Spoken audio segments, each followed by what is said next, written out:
Most people land in Thailand thinking they've figured it out already.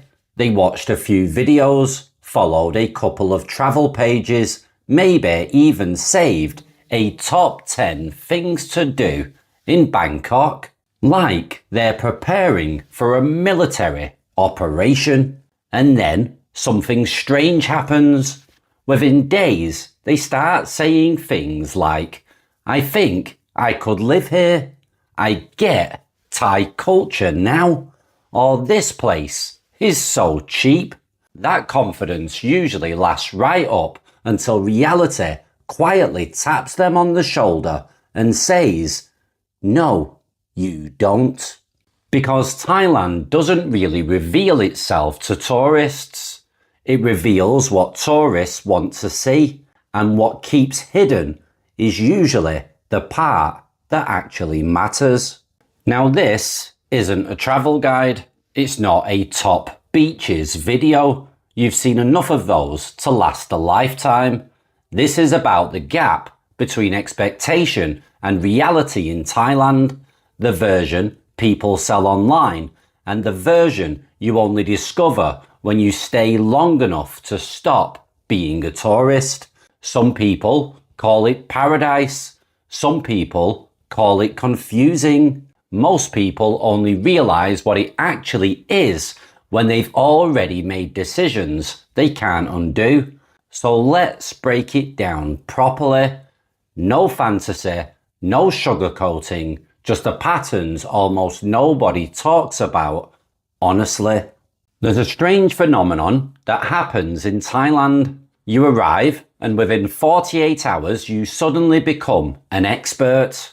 You've walked through a night market, eaten some pad thai, survived Bangkok traffic, and now you're explaining the country to people back home like you've completed a cultural PhD. It's not arrogance exactly.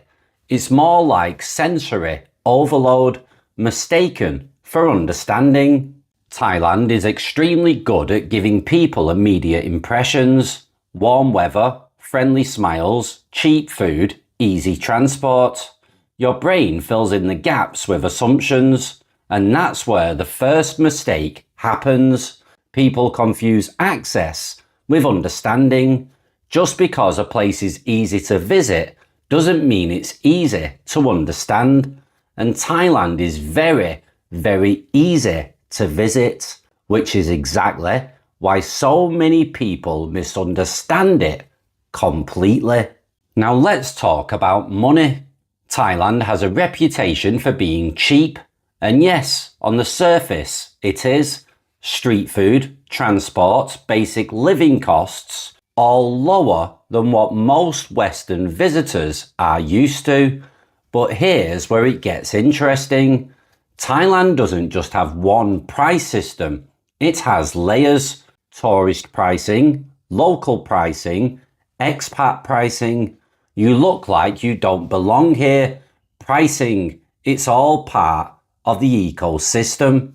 And nobody explains this clearly to newcomers because it's not exactly written on a sign anywhere. So what happens? People arrive thinking they've unlocked a low-cost lifestyle cheat code. Then reality starts adding in invisible costs, convenience choices, mistakes, overpaying without realizing, living like a tourist for longer than planned. And suddenly, that cheap country starts looking a lot more like normal cost of living with different scenery. The biggest trap isn't that Thailand is expensive, it's that it's selectively cheap, and most people only notice the cheap parts when they're being shown to them. Now, one of the most misunderstood parts of Thailand is how it reflects people back at themselves. You don't just experience Thailand, you experience yourself inside it. People who are confident often become overconfident. People who are lonely often feel temporarily connected.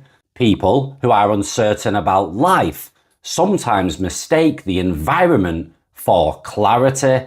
because Thailand is emotionally responsive. It adapts to what you project onto it. That's why two people can have completely different experiences in the exact same place.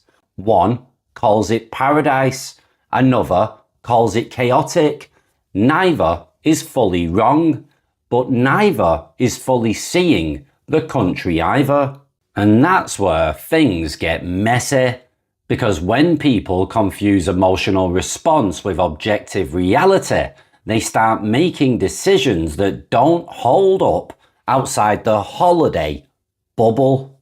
Most visitors only see the surface layer: Bangkok nightlife, islands, temples, street food and markets. And that's fine. That's pretty normal.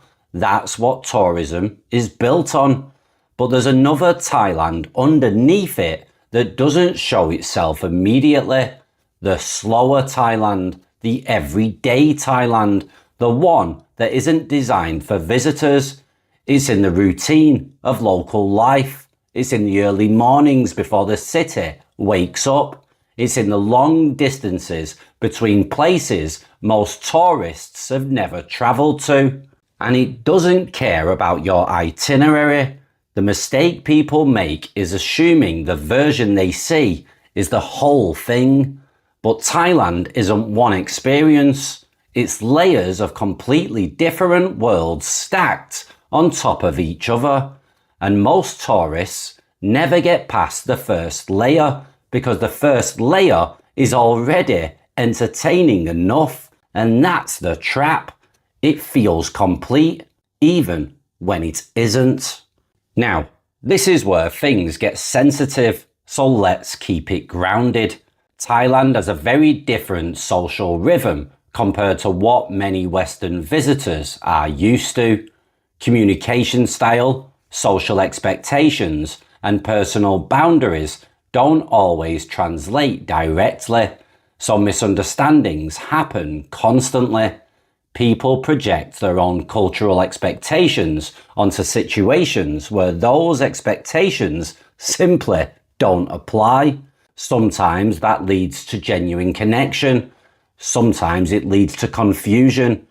But sometimes it leads to people walking away thinking they understood something that was never actually communicated in the way they assumed. The key issue isn't Thailand itself. It's assumption overload. People arrive with a mental script already written, and when reality doesn't match the script, they either force the story to fit or leave confused. Neither outcome is particularly accurate, but both are common. So, what's the point of all this? It's not to discourage travel. It's not to romanticize or criticize. It's to slow people down. Thailand rewards observation more than opinion. It rewards patience more than assumptions. And it absolutely punishes people who arrive thinking they already understand everything. The people who actually get something meaningful from Thailand aren't the ones who try to conquer it. They're the ones who allow it to unfold without rushing to define it. Because the moment you stop trying to label everything, you actually start seeing it properly. Now, most places in the world reveal themselves quickly. Thailand doesn't. It gives you the illusion of understanding early, then slowly shows you how little you actually saw. And that's the part most people miss. Not because it's hidden, but because they stop looking too soon. Next time, we'll go deeper into something even more misunderstood. Why some people thrive in Thailand and others quietly fall apart there without ever really understanding why. And that's a much longer story than most people are ready for. Thanks for listening, and don't forget to like and subscribe, and I'll see you in the next episode. Take care and ciao for now. Bye bye.